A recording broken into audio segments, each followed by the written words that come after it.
दोस्तों ये स्टोरी का 33वां भाग है। अगर आपने इस स्टोरी के पिछले वाले भाग नहीं देखे हैं तो हमने प्लेलिस्ट में मेंशन कर दिया, आप जा करके चेकआउट कर सकते हैं। वीरा ने हल्के गुस्से में कहा, सर मैं कई दिन से देख रही हूँ आपकी नौटंकी कुछ ज्यादा ही बढ़ गई है। चुपचाप से खड़े होकर दिखाइए, नहीं होता खड़ा, मेरे पैर में दर्द है। क्या कर लोगी? विराज ने कहा। वीरा हल्के गुस्से में बोली, सर मेरी बात मान लीजिए वरना मैं स्विमिंग पूल में कूद जाऊंगी। इस पर विराज ने हंसते हुए कहा, तो कूद जाओ, मना कौन कर रहा है? वीरा ने हैरानी से देखते हुए कहा, सर मैं कूद जाऊंगी और मुझे तैरना भी नहीं आता। विराज को लगा वीरा मजाक कर रही है। विराज बोला, हाँ हाँ कूद जाओ, मैं भी आज किसी लड़की को डूब कर मरते हुए देख लूंगा। मेरे दिल की तमन्ना थी किसी को अपने सामने मरता हुआ देखूं। आज तुम्हें मरता हुआ देखकर मेरे दिल की तमन्ना पूरी हो जाएगी। वीरा ने फिर से एक बार विराज को वार्न करने की सोची। वीरा बोली, सर मैं सच में कूद जाऊंगी। विराज ने वीरा की बात को इग्नोर कर दिया और उसने अपनी व्हील चेयर घुमा ली। विराज व्हील चेयर लेकर थोड़ी ही दूर गया था कि उसके पीछे से छपाक की आवाज आई। विराज व्हील चेयर लेकर एकदम से घूम गया। विराज ने देखा वीरा सच में स्विमिंग पूल में है। विराज चिल्लाया, वीरा वीरा! वीरा तो स्विमिंग पूल में हाथ पैर को मार रही थी। वीरा को सच में तैरना नहीं आता था, वह तो अपने एटीट्यूड के चलते स्विमिंग पूल में कूद गई थी। विराज वीरा को इस हालत में देखकर ब्लैंक हो गया था। उसे कुछ भी समझ नहीं आ रहा था कि वह वीरा को कैसे बचाए। विराज ने आसपास नजर घुमाई तो वहां कोई सर्वेंट भी नहीं था।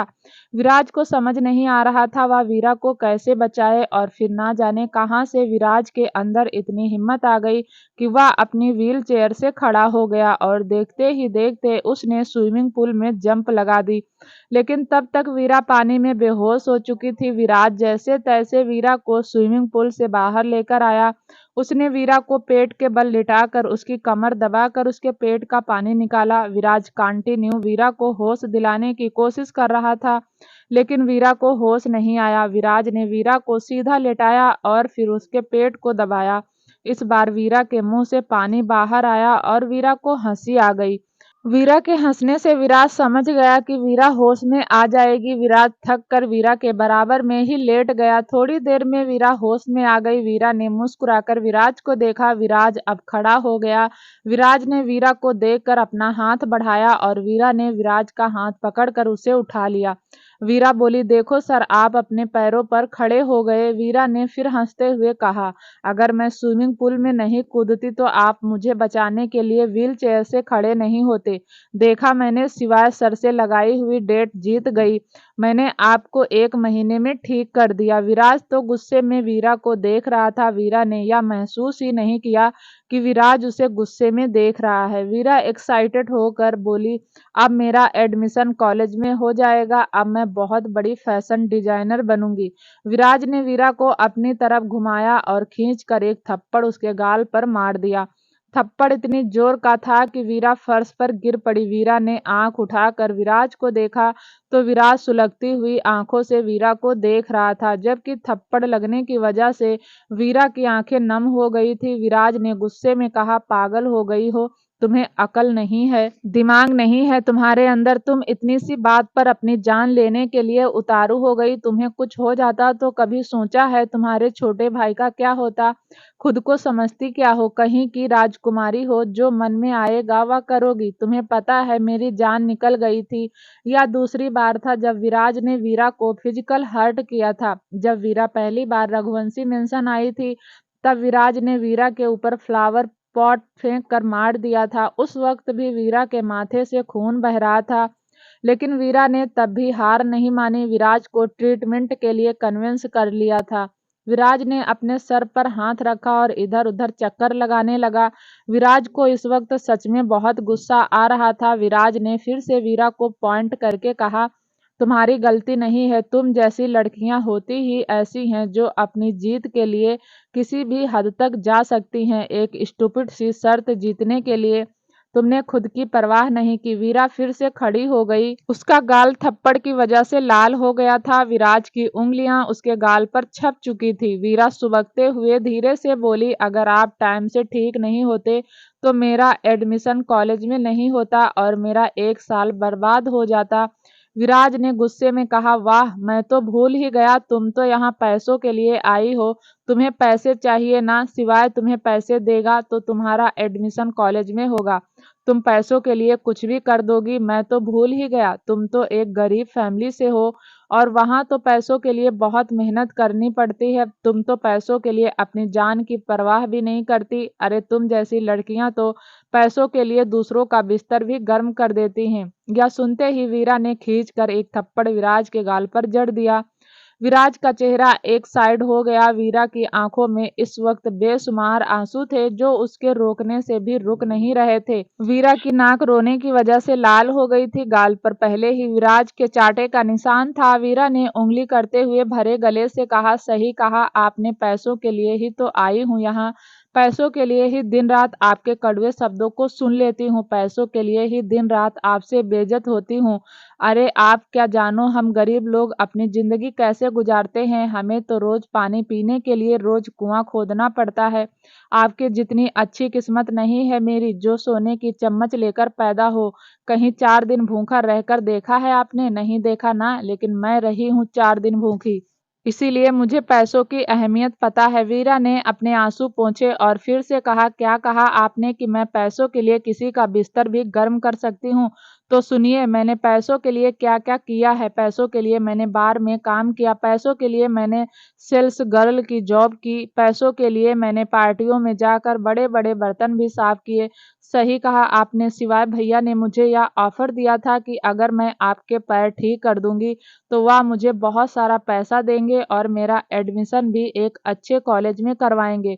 आप तो विदेश से पढ़कर आए हो, आप क्या जानो कि हम जैसी लड़कियों को बड़े कॉलेज में एडमिशन लेने के लिए कितना कुछ करना पड़ता है। वीरा भी अपने दिल की सुनाकर वहां से जाने लगी। वीरा 4 कदम ही चली थी, फिर वापस आई। उसने व्हील चेयर को स्विमिंग पूल में फेंक दिया और फिर विराज को देखे बिना वहां से चली गई। विराज हैरानी से वीरा को देख रहा था। विराज ने गुस्से में अपना हाथ पिलर में दे मारा। विराज ने मन ही मन खुद से कहा, शिट यार, गुस्से में ना जाने क्या कुछ बोल दिया। उसने तो मुझे हर वक्त संभाला और मैंने ही उसका दिल दुखा दिया। यह सारा नजारा सिवाय अपनी बालकनी में खड़ा हुआ देख रहा था। सिवाय को जहां खुशी थी कि विराज के पैर ठीक हो गए, वहीं विराज पर गुस्सा भी आ रहा था कि जिस लड़की ने विराज को उसके पैरों पर खड़ा कर दिया, जिस लड़की ने विराज को फिर से जीना सिखा दिया, जिस लड़की ने पूरी तरह से खुद को विराज को डेडिकेट कर दिया, विराज ने उसी का दिल तोड़ दिया। सिवाय ने मन ही मन कहा, विराज तूने ठीक नहीं किया। अब मैं यह बात चाचू को जरूर बताऊंगा, क्योंकि तूने सच में वीरा के साथ बहुत ज्यादा मिसबिहेव किया है। दूसरी तरफ वीरा अपने कमरे में गई और पेट के बल तकिए में मुंह छुपाकर रोने लगी।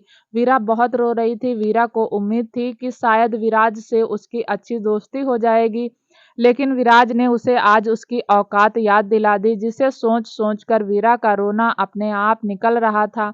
वीरा ने मन ही मन खुद से कहा, रो क्यों रही है वीरा, यह सब तो एक दिन होना ही था।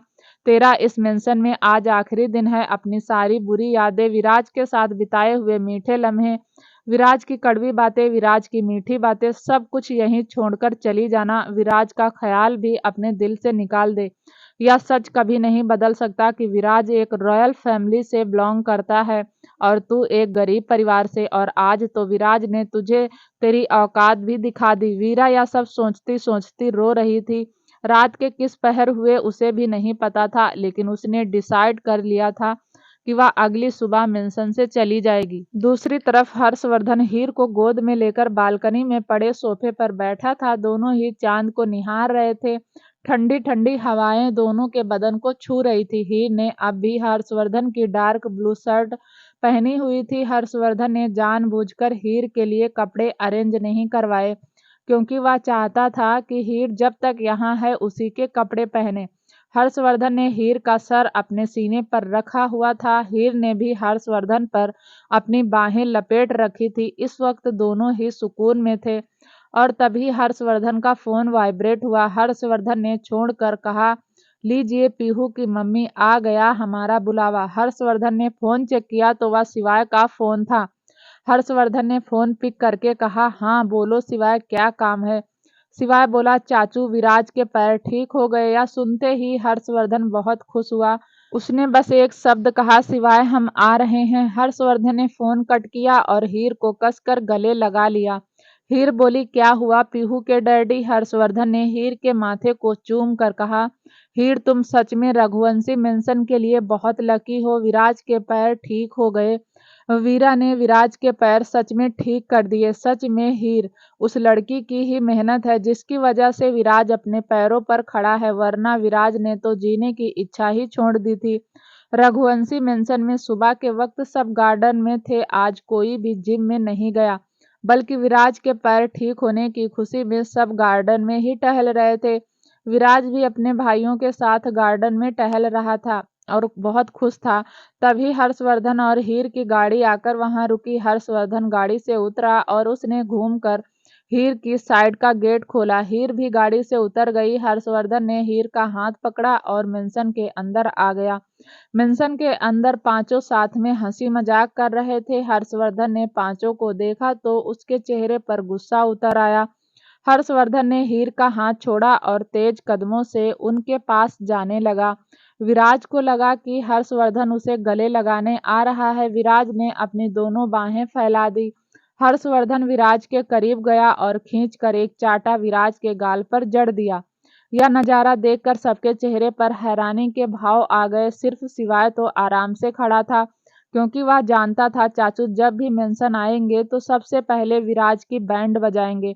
थप्पड़ की आवाज से हीर ने भी अपने दोनों हाथ मुंह पर रख लिए। फिर वह धीरे से राजवीर के पास जाकर बोली, कल रात तो बहुत खुश थे कि विराज के पैर ठीक हो गए, अचानक से उसे थप्पड़ क्यों मार रहे हैं? आप सब अपने चाचू का इलाज क्यों नहीं कराते? कभी कभी तो मुझे लगता है कि मैं इन्हें जानती ही नहीं। राजवीर ने धीरे से हीर के कान में कहा, चाची चाचू बिना वजह कुछ नहीं करते। विराज ने कोई ना कोई गड़बड़ की होगी, इसीलिए चाचू ने उसे थप्पड़ मारा है। इस पर हीर बोली, कुछ ही घंटे में क्या हो गया? कल रात ही तो सिवाय का फोन आया था और ये बहुत ही खुश थे। हर्षवर्धन विराज से बोला, मैंने तुझे थप्पड़ मारा क्योंकि वीरा के हाथ से तो तुझे तेज थप्पड़ लगा ही नहीं होगा, लेकिन मेरे हाथ से थप्पड़ खाने के बाद तेरे कान के पर्दे जरूर खुल गए होंगे। यह तो हुआ थप्पड़ का हिसाब। अब जब तक तुझे वीरा माफ नहीं कर देती तब तक तू इस मेंशन के अंदर नहीं आएगा। विराज अपने सर को झुकाकर बोला, चाचू मुझे इस बात की गिल्ट है कि कल मैंने बिना सोचे समझे अपना गुस्सा वीरा पर उतारा। हर्षवर्धन फिर से गुस्से में बोला, गिल्ट होने से कुछ नहीं होता। तुमने एक बार नहीं सोचा कि उस लड़की ने तुम्हें खड़ा करने के लिए कितनी मेहनत की है?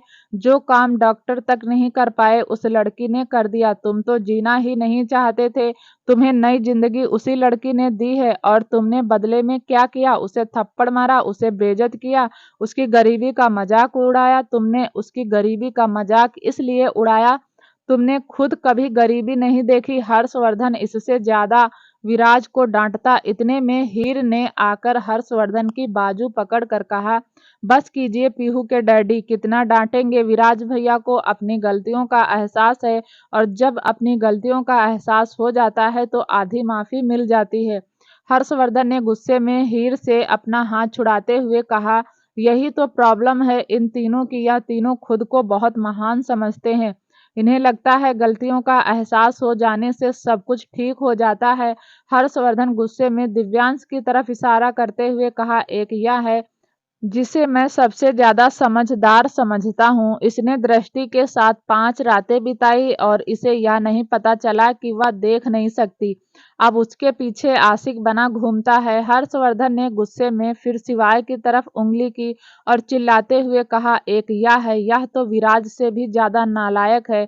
इसने जी भरकर शौर्य और आर्या को टॉर्चर किया और अब आर्या को ठीक करके समझता है कि इसकी सारी गलतियां माफ हो गई। हर्षवर्धन ने फिर हीर को देखकर कहा, इन दोनों गधों का समझ में आता है क्योंकि यह दोनों पागल हैं, लेकिन यह विराज, इसने क्या सोचकर उस लड़की को थप्पड़ मारा? क्या सोचकर उस लड़की को बेइज्जत किया?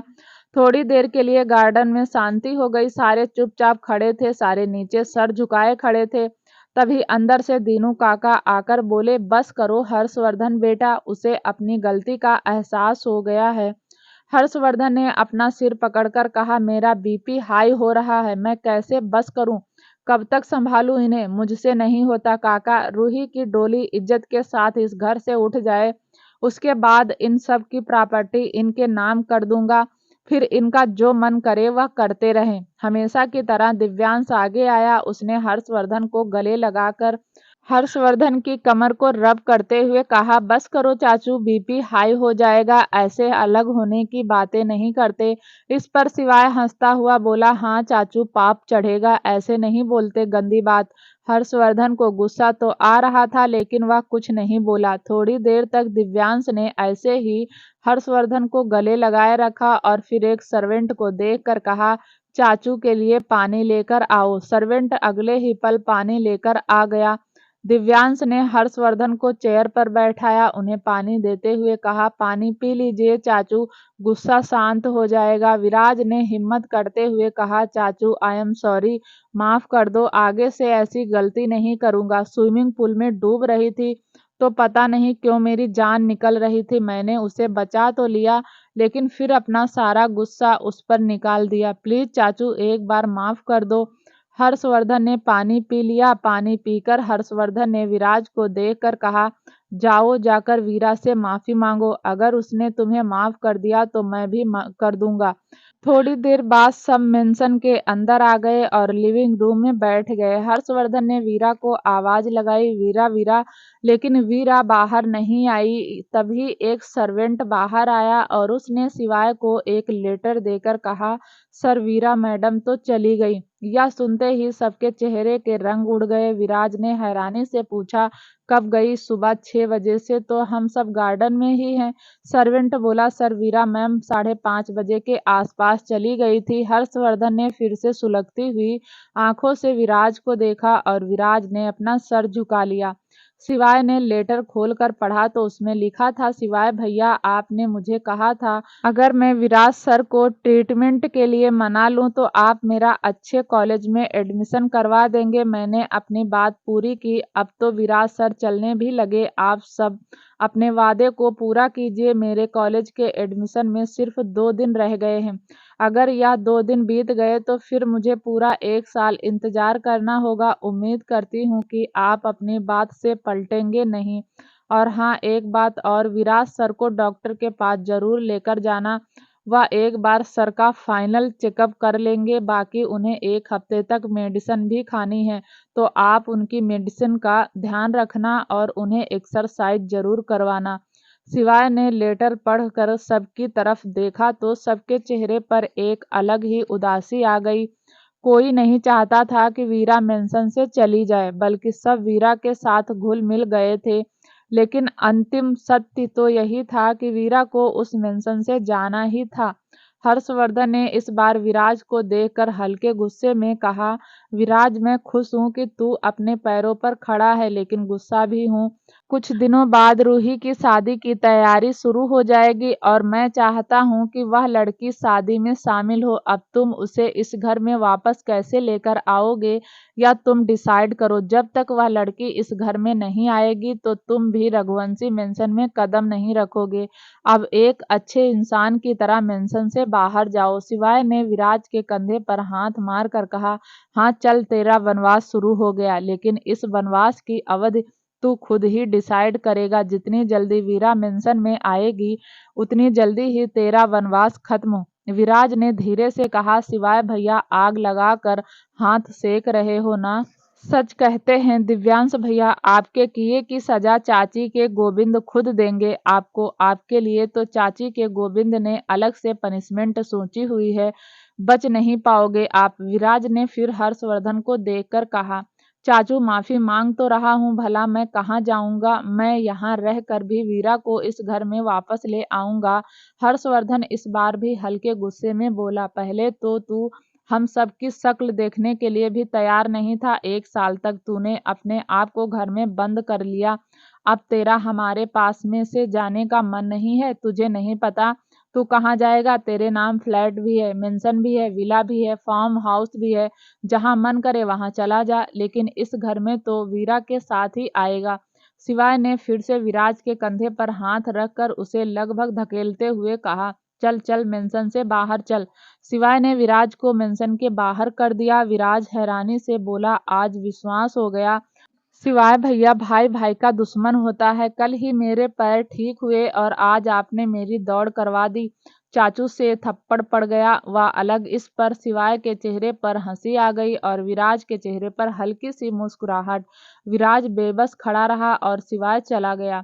विराज खुद ठगा हुआ महसूस कर रहा था। विराज खुद में ही बड़बड़ाया, जब मेरे पैर ठीक नहीं थे तो सब मेरे आगे पीछे घूमते थे और अब मेरे पैर ठीक हो गए हैं तो मुझे अपने आगे पीछे घुमा रहे हैं। चल विराज, अपने फ्लैट में चल।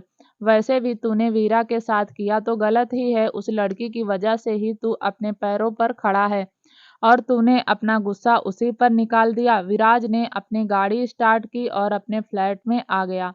वीरा का घर। वीरा और वीरा की सौतेली माँ के बीच झगड़ा हो रहा था। वीरा की सौतेली माँ ने चिल्लाते हुए कहा, कहाँ थी इतने महीने से? ना किसी को बताया, ना किसी से पूछा, चुपचाप चली गई। हाँ, मुंह काला करके आई है। इस पर वीरा ने भी गुस्से में जवाब देते हुए कहा, आप मुझसे भी पूछने और कहने का हक खो चुकी हैं, इसीलिए अपने सवाल अपने पास रखिए। मैं कहीं भी जाऊं, कहीं भी रहूं, आपको इससे कोई मतलब नहीं होना चाहिए। अपनी माँ से जुबान लड़ाती है। इतना कहकर वीरा के सौतेली माँ ने वीरा को मारने के लिए हाथ उठाया और वीरा ने अपनी सौतेली माँ का हाथ हवा में ही रोक दिया और फिर गुस्से में बोली, मुझ पर हाथ उठाने की सोचना भी मत। अगर मैं पैसे ना लेकर आऊं तो तुम्हारे या महंगे शौक कभी पूरे ना हो। वीरा ने अपनी सौतेली माँ का हाथ झटकते हुए कहा, अपना हाथ अपने काबू में रखिए, ना मैं आपकी और आपके बीच के रिश्ते को भूल जाऊंगी। आपकी हिम्मत भी कैसे हुई मेरे भाई को हाथ लगाने की? मैं इस घर में नहीं रहूंगी तो क्या आप मेरे भाई को इस तरह मारेंगी? वीरा की सौतेली माँ ने भी गुस्से में कहा, तू अपने भाई से इतना प्यार करती है तो लेकर क्यों नहीं गई? दोनों भाई बहन ने मेरा दिमाग खराब करके रखा हुआ है। मेरा घर कोई अनाथ आश्रम नहीं है जिसमें मैं तुम्हें और तुम्हारे भाई को रखूं। इस पर वीरा ने चिल्लाते हुए कहा, यह घर तुम्हारा नहीं, मेरे पापा का है। वीरा के पापा, जो कि वहीं सोफे पर नशे की हालत में बैठे हुए थे, यह सुनकर वह अपनी जगह से खड़े हुए और उन्होंने खींचकर एक थप्पड़ वीरा के गाल पर जड़ दिया और फिर नशे की हालत में ही बोले, मेरा घर है ना, इसीलिए जा यहाँ से। आज से मैं तुझे इस घर से निकालता हूँ। वीरा के लिए कोई यह नई बात नहीं थी। वीरा के पापा ने कभी उसे सपोर्ट नहीं किया था। वह हमेशा अपनी पत्नी को ही सपोर्ट करते थे। वीरा को इस हालत में देखकर वीरा की सौतेली माँ के चेहरे पर एक डेविल स्माइल आ गई। वीरा अपनी जगह से खड़ी हुई। तभी उसके पापा ने फिर से वीरा की बाजू पकड़ी और घर से बाहर धकेलते हुए कहा, इस घर से निकल। आज के बाद तेरा इस घर से कोई रिश्ता नहीं। जहाँ जाना है, जिसके साथ जाना है, जिसके साथ मुंह काला करना है कर ले, लेकिन आज के बाद इस घर की तरफ पलट कर मत देखना। बचपन में ही वीरा के साथ ही यह सब बहुत बार हुआ था। उसके पापा अपनी पत्नी की बातों में आकर वीरा को घर से निकाल देते थे। वीरा घंटों तक गेट के बाहर बैठकर रोती रहती थी। फिर कुछ घंटे बाद तरस खाकर उसे घर के अंदर ले लेते थे। लेकिन अब वीरा बड़ी हो गई थी। वीरा ने भी अपने पापा का हाथ झटकते हुए कहा, हाँ चली जाऊंगी, लेकिन अपने भाई के साथ बाहर जाऊंगी। वीरा फिर अपने भाई के पास आई, जो एक जगह खड़ा होकर रो रहा था। उसके हाथ पैर में बहुत चोट थी क्योंकि उसकी सौतेली माँ ने उसे बहुत मारा था। वीरा ने अपने भाई के आंसू पोंछे और उसका हाथ पकड़कर कहा, चलो अवनीत, हम यहाँ से चलते हैं। आज के बाद हम दोनों यहाँ नहीं रहेंगे। वीरा के बाप ने नशे की हालत में वीरा की बाजू पकड़ी और उसे लगभग धकेलते हुए कहा, जाओ यहाँ से और अपने इस लंगड़े भाई को भी ले जाओ। वीरा का बाप वीरा को खींच रहा था और वीरा के बाप ने गुस्से में वीरा को लगभग धकेलते हुए घर के बाहर कर दिया। वीरा गिर जाती उससे पहले मजबूत हाथों ने उसे संभाल लिया। वीरा ने आंख उठाकर देखा तो वह विराज था। वीरा और विराज के बीच इतना झगड़ा होने के बाद भी पता नहीं क्यों विराज को वहां देखकर वीरा को सुकून मिल रहा था। विराज ने वीरा को ठीक से खड़ा किया और फिर उसके पापा को देखकर कहा, लड़कियों से बात करने की तमीज नहीं है आपके अंदर? वीरा ने हैरानी से विराज को देखा और फिर विराज की आंखों में आई कांटेक्ट करते हुए बिना बोले कहा, आपको तमीज है बात करने की? विराज ने भी अपनी आंखें थोड़ी सी छोटी की, जैसे कहना चाहता हो, आई एम सॉरी। कुछ सेकंड एक दूसरे की आंखों में देखने के बाद विराज ने वीरा के पापा की तरफ देखकर कहा, आपको शर्म नहीं आती? अपनी ही बेटी को घर से निकाल रहे हैं। वीरा के पापा ने नशे की हालत में कहा, तुम कौन हो? इसके आशिक हो? अगर आशिक हो तो लेकर जाओ इसे यहाँ से, ऐसा ना हो मैं गुस्से में इसे जान से मार दूं। विराज को वीरा के पापा के ऊपर गुस्सा आ गया। उसने उंगली दिखाते हुए कहा, आप तो वीरा को हाथ भी नहीं लगा सकते, जान से मारने की तो दूर की बात। यकीन नहीं आता कि आप वीरा के पापा हैं। वीरा इतनी सुलझी हुई और नेक लड़की है, और एक आप हो जो अपनी ही जवान बेटी को घर से निकालने के लिए उतारू हो। इस पर वीरा की सौतेली माँ बोली, अगर इतना ही इस कुलच्छनी पर प्यार आ रहा है तो लेकर क्यों नहीं जाता यहाँ से? यहाँ खड़े होकर भाषण क्या दे रहा है? जा लेकर इसे। आज से इस लड़की का हमारे घर से कोई रिश्ता नहीं। वीरा को गुस्सा आ गया। उसने अपने भाई का हाथ पकड़ा जो चौखट पर ही खड़ा था, और फिर उसे बाहर की तरफ खींचते हुए बोली, चल अवनीत, हम यहाँ से चलते हैं। वैसे भी तेरी मेरी जगह इस घर में नहीं है। इन लोगों का जमीर मर चुका है। हम दोनों मान लेंगे, माँ के मरने के बाद पापा भी मर गए। वीरा अपने भाई को लेकर वहां से चली गई। विराज भी एक नज़र वीरा के पापा को देखकर वीरा के पीछे से चला गया। वीरा अवनीत को खींचकर थोड़ी दूर ही लेकर गई थी कि अवनीत बेहोश हो गया। अवनीत जमीन पर गिरता उससे पहले ही वीरा और विराज ने अवनीत को संभाल लिया। वीरा अवनीत को इस हालत में देखकर पैनिक हो गई। विराज ने अवनीत को गोद में उठाया और अपनी गाड़ी की तरफ बढ़ गया। वीरा भी पीछे पीछे रोती हुई चली गई। विराज ने अवनीत को गाड़ी की बैक सीट पर बैठाया और खुद ड्राइविंग सीट पर बैठ गया। वीरा भी अवनीत के साथ पीछे बैठ गई। अगले ही पल वीरा और विराज हॉस्पिटल के कॉरिडोर में खड़े थे। अंदर अवनीत का ट्रीटमेंट चल रहा था। थोड़ी देर में एक डॉक्टर कॉरिडोर में आकर वीरा को देखकर बोला, आपके भाई की पैर की हड्डी टूट गई है, हमें उसका प्लास्टर करना होगा। यह सुनते ही वीरा रोने लगी। वीरा को समझते देर नहीं लगी कि उसकी सौतेली माँ ने अवनीत को बहुत मारा है, जिसकी वजह से उसके पैर की हड्डी टूट गई। डॉक्टर ने वीरा की तरफ देखकर पूछा कि आप बता सकती हैं इन्हें पैर में चोट कब लगी थी? वीरा ने नामे गर्दन हिलाते हुए कहा, मुझे नहीं पता, मैं घर पर नहीं थी। वीरा से बात करने के बाद डॉक्टर वहां से चला गया। विराज ने वीरा को देखकर कहा, तुम्हारे भाई के पैर की हड्डी टूट गई और तुम्हें पता नहीं कि उसे चोट कब लगी? वीरा ने अपने बहते आंसू पोंछकर कहा, मेरे भाई को मेरी माँ ने बहुत मारा है, उन्हीं की मार की वजह से मेरे भाई की हड्डी टूट गई। अब यह बात कैसे मैं डॉक्टर से कहूँ? विराज को महसूस हो रहा था कि सच में वीरा की जिंदगी बहुत कठिनाइयों से भरी हुई है, फिर भी वह अपनी जिंदगी से हार नहीं मानती, बल्कि उसके साथ पूरी फाइट करती है। वीरा के मजबूत इरादे से ही विराज अपने पैरों पर खड़ा था। कुछ घंटे बाद विराज और वीरा और अवनीत एक फ्लैट के अंदर थे।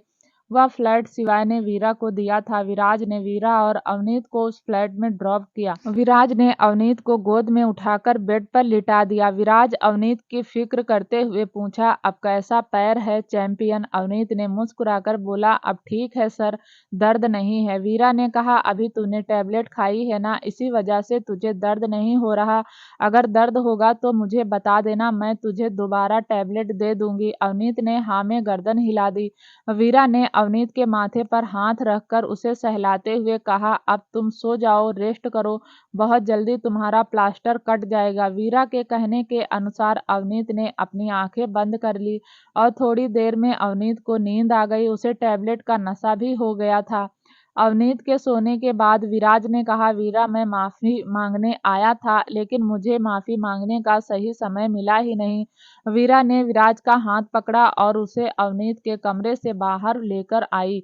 इस वक्त दोनों ही लिविंग रूम में थे। वीरा ने कहा, मुझे आपके मुंह से यह सब नहीं सुनना, सिवाय भैया ने मुझे एक डील ऑफर की, उस डील के चलते आपके पैर ठीक हो गए और मुझे यह घर मिल गया। विराज समझ रहा था कि वीरा उससे अब भी नाराज है। वीरा का पूरा हक था कि वह विराज से नाराज रहे, क्योंकि वीरा ने विराज को ठीक करने के लिए खुद को डेडिकेट कर दिया था। वह दिन रात विराज की सेवा करती थी, कभी भी उसके पैरों पर दवाई लगाना नहीं भूलती थी। विराज जब सो जाता था तब भी विराज के पैरों की मालिश कर दिया करती थी। बदले में विराज ने उसे सिवाय बेइज्जती के और कुछ नहीं दिया। विराज लो साउंड करता हुआ बोला, I am really very sorry Veera, सच कहता हूँ, तुम स्विमिंग पूल में कूद गई तो मेरी जान निकल गई, और मुझे इस बात का बहुत गुस्सा आया कि तुम मेरे लिए अपनी जान की परवाह नहीं करती। मुझे गुस्सा आ रहा था और मैंने ना जाने तुम्हें क्या क्या कह दिया। पता है वीरा, चाचू ने मुझे तुम्हारे बिहेव पर एक खींच कर थप्पड़ भी मारा। आज ही मेरे पैर ठीक हुए और आज ही पूरी रघुवंशी फैमिली मुझसे नाराज हो गई क्योंकि मैंने तुम्हें हर्ट किया। इस पर वीरा बोली, ठीक है, मैंने आपको माफ किया, अब आप चले जाइए। विराज ने कहा, वीरा, जब तक मैं तुम्हें रघुवंशी मेंशन लेकर नहीं जाऊंगा मुझे वहां कोई भी घुसने नहीं देगा। कुछ दिनों में रूही की शादी की तैयारी शुरू हो जाएगी और चाचू ने मुझे कहा है कि तुम रघुवंशी मेंशन में वीरा को लेकर आओ। इस पर वीरा ने हाथ बांधकर गुस्से में कहा, अच्छा तो तुम्हें घर से निकाल दिया गया, इसीलिए तुम मुझे सॉरी बोलने आए हो। यह सुनते ही विराज ने अपने सिर पर झट से हाथ मार लिया। विराज ने फिर हैरानी से कहा, लड़की चाहे जितनी भी समझदार हो, जितनी भी मैच्योर हो, जितनी भी इंटेलिजेंट हो और जितनी भी खूबसूरत हो, लेकिन कुछ मामलों में उनमें दिमाग नहीं होता। इस पर वीरा गुस्से में बोली, सर आप कहना क्या चाहते हो कि मुझ में दिमाग नहीं, कुछ मामलों में दिमाग नहीं है? पूरी लाइन सुनो, कुछ मामलों में तुम्हारे अंदर दिमाग नहीं है, विराज ने अपनी सफाई देते हुए कहा। वीरा को गुस्सा आ गया और उसने विराज की बाजू पकड़ी और उसे अपने फ्लैट से धकेलते हुए कहा, निकलो यहाँ से, जाओ यहाँ से, मुझे आपकी ज़रूरत नहीं है। आपने मेरी इतनी हेल्प की, इसके लिए थैंक यू। अगर मेरे अंदर दिमाग नहीं है तो आपको एक बिना दिमाग वाली लड़की के साथ यहाँ नहीं रहना चाहिए।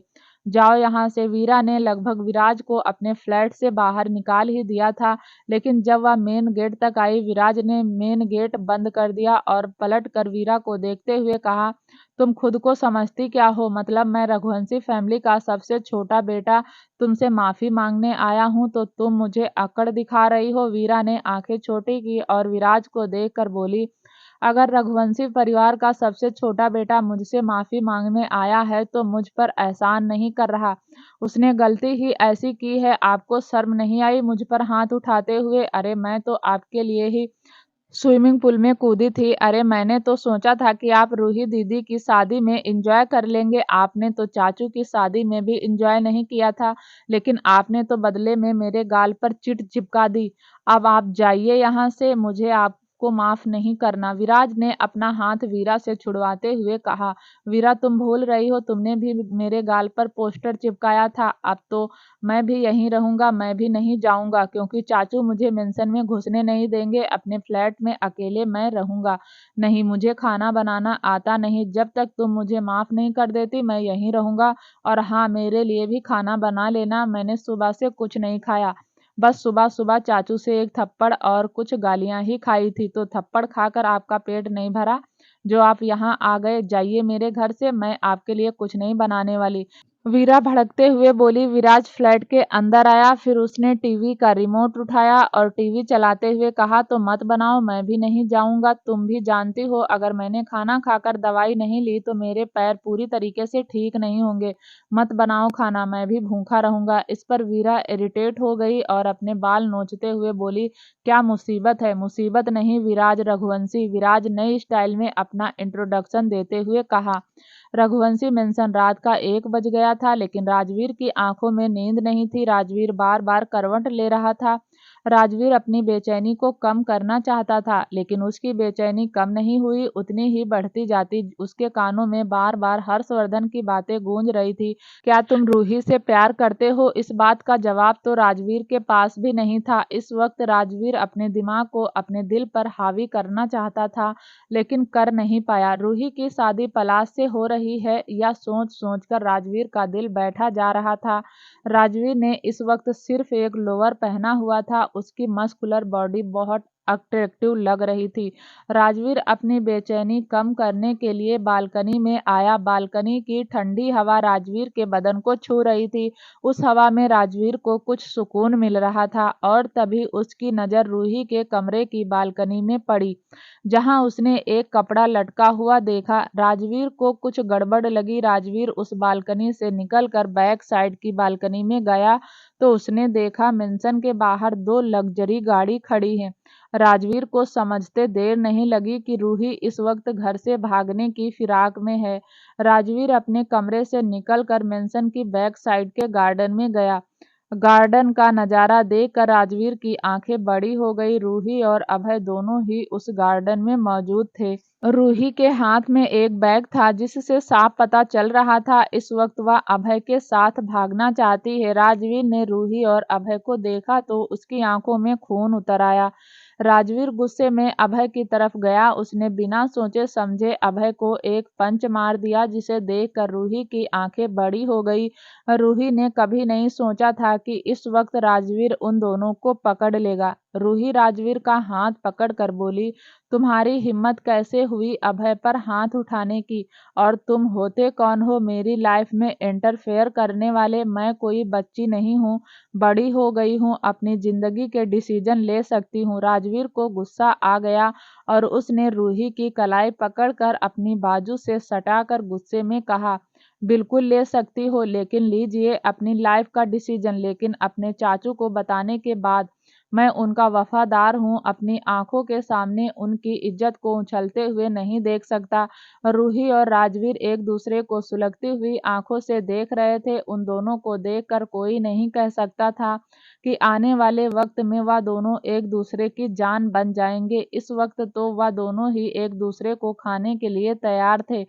खासकर रूही, उसे तो अगर मौका मिलता तो वह राजवीर को कच्चा चबा जाती। जब भी वह अभय से मिलने की कोशिश करती अभय पिट जाता और रूही कुछ नहीं कर पाती। दूसरी तरफ अभय को इतनी तेज पंच लगा था कि वह जमीन पर ही पड़ा हुआ था। वह जैसे तैसे खड़ा हुआ, इतने में एक और पंच उसके मुंह पर आकर लगा। तभी राजवीर ने पलट कर देखा तो वहां शिवाय खड़ा था। शिवाय को देखकर रूही के चेहरे की हवाइयां उड़ गई। राजवीर से तो वह निपट सकती थी लेकिन शिवाय से डील करना बहुत मुश्किल था। अभय जहां से उठा था फिर से वहीं गिर गया। शिवाय ने अभय की कॉलर पकड़कर उसे उठाते हुए कहा, तू जानता है किसके घर में खड़ा है? तू जानता है जिस लड़की को तू भगाने आया है वह कितने भाइयों की बहन है? तू जानता है रघुवंशी आदमियों को मार कर दबा देते हैं और हवाओं को भी हवा नहीं लगती, और तू हमारी इज्जत को उछालने आया है। रूही तेरी असलियत से वाकिफ नहीं है लेकिन मैं अच्छे से वाकिफ हूँ। तुझे मारने में सेकंड भी नहीं लगाऊंगा, लेकिन साले तेरे बाप के साथ मेरी बिजनेस डील होती है, इसलिए तुझे छोड़ रहा हूँ। जिस रास्ते से आया है उसी रास्ते से वापस चला जा, और अगर तूने रूही की तरफ पलट कर भी देख लिया तो यह आंखें नहीं रहेंगी। अभय जानता था कि उसका प्लान फेल हो चुका है, इसलिए वह चुपचाप मेंशन की बैक साइड में बने गेट से ही वापस चला गया। रूही को इस वक्त बहुत गुस्सा आ रहा था, वह गुस्से में कांप रही थी। शिवाय ने रूही को देखकर कहा, रूही तुम भूल गई दादी क्या कहती थी, गुस्सा शरीर के हिसाब से किया जाता है, ज्यादा गुस्सा करोगी तो काली पड़ जाओगी। अपनी खूबसूरती को खराब मत करो और चुपचाप अंदर चली जाओ, सुबह चाचू को जवाब दे देना। राजवीर ने अभी रूही की कलाई पकड़ी हुई थी। राजवीर ने रूही की कलाई नहीं छोड़ी बल्कि शिवाय को देखकर बोला, सिवाय तुम चाचू को कुछ नहीं बताओगे या बात यहीं खत्म करते हैं? शिवाय ने कहा, अगर चाचू को नहीं बताएंगे तो या दोबारा यही गलती करेगी। तुम भी जानते हो अभय एक नंबर का बिगड़ा हुआ लड़का है, अगर एक रात भी उसके पास रह गई तो पता नहीं इसका क्या करेगा। या तो समझती नहीं हमारे कंट्रोल से बाहर हो गई है, इसकी अकल चाचू ही ठीक करेंगे। चाचू का नाम सुनकर रूही के चेहरे की हवाइयां उड़ रही थी। वह जानती थी अगर चाचू को पता चला तो डेफिनेटली इस बार चाचू उसे पनिश जरूर करेंगे। राजवीर रूही के चेहरे को देखकर समझ गया कि रूही नहीं चाहती चाचू को कुछ भी पता चले। राजवीर ने शिवाय से रिक्वेस्ट करते हुए कहा, शिवाय छोड़ो ना, भगा दिया ना हमने उसे, चाचू को कुछ मत बताओ, बेकार में चाचू इस पर बहुत गुस्सा करेंगे, इसका दिमाग खराब हो जाएगा। इसकी शादी भी है, अपना दिमाग जितना ठंडा रखेगी इसके लिए उतना ही अच्छा है। शिवाय ने रूही को देखा और फिर राजवीर की तरफ देखकर कहा, सीनियर तुम चाहते हो तो मैं चाचू को कुछ नहीं बताऊंगा, लेकिन अगर इसने फिर से वही गलती की तो इसे चाचू के कहर से कोई नहीं बचा सकता, ना तुम ना मैं। इतना कहकर शिवाय अंदर चला गया। राजवीर ने अभी रूही का हाथ पकड़ा हुआ था। रूही ने अपनी कलाई घुमाते हुए कहा, छोड़ो राजवीर, अब क्या सारी जिंदगी मेरा हाथ ऐसे ही पकड़े रहने का इरादा है? राजवीर ने रूही का हाथ छोड़ दिया। रूही ने गुस्से में राजवीर के सीने पर पंच मारने शुरू कर दिए। रूही लगातार राजवीर के सीने पर पंच मारे जा रही थी, लेकिन राजवीर को तो कोई फर्क नहीं पड़ रहा था, बल्कि उसे तो रूही के बचपन पर हंसी आ रही थी। थोड़ी देर बाद रूही के हाथ थक गए। उसने इरिटेट होकर राजवीर को देखकर कहा, तुम बहुत बुरे हो राजवीर, बहुत ज्यादा बुरे, पता नहीं मेरी जिंदगी में ग्रहण बनकर कहाँ से आ गए। इतना कहकर रूही पैर पटककर वहां से चली गई। रूही के जाने के बाद राजवीर के चेहरे पर एक मुस्कुराहट आ गई। वह मुस्कुराहट बहुत प्यारी, अच्छी और प्योर थी। रजावत इंडस्ट्रीज। शौर्य अपने केबिन में खड़ा होकर टेंशन में चक्कर लगा रहा था। उसे कुछ भी समझ नहीं आ रहा था वह क्या करे। उसे जो पता चला था उस हिसाब से वह खुद को बेचैन होने से रोक नहीं पाया। तभी उसके केबिन में वरदान आया। वरदान ने शौर्य को बेचैन देखा तो पूछ ही लिया, क्या हुआ शौर्य, काफी टेंशन में लग रहे हो? शौर्य मन ही मन खुद से बोला, आपको नहीं बता सकता अंकल, लेकिन परेशान तो मैं बहुत हूँ। क्या करूँ समझ नहीं आ रहा। अगर कुछ नहीं करूँगा तो रणविजय सिंह राणा मेरी बहन को मार देगा। लेकिन वह मेरी बहन को क्यों मारना चाहता है? मेरी बहन ने क्या किया? बचपन से लेकर आज तक मैं रणविजय सिंह राणा की हर बात मानता आया हूँ, फिर भी वह मेरे परिवार को बख्श नहीं रहा। क्या करूं? मेरा कभी कभी मन करता है कि सीधा जाकर गोली मार दूं, लेकिन वह भी नहीं कर सकता। वंशिका बुआ उसके कब्जे में है। जब तक वंशिका बुआ नहीं मिल जाती तब तक मैं रणविजय सिंह राणा को कुछ नहीं कर सकता। शौर्य अपने ही ख्यालों में था कि तभी वरदान की आवाज फिर से उसके कानों में पड़ी। क्या हुआ शौर्य, मुझे बताओ तो। क्या रूही की शादी पलाश से हो जाएगी? क्या अभय अपने षड्यंत्र में कामयाब होगा? जानने के लिए प्लीज़ दोस्तों चैनल को लाइक शेयर सब्सक्राइब जरूर करें, ताकि जब भी वीडियो डालें आपको नोटिफिकेशन तुरंत मिले। तब तक के लिए नमस्कार, धन्यवाद।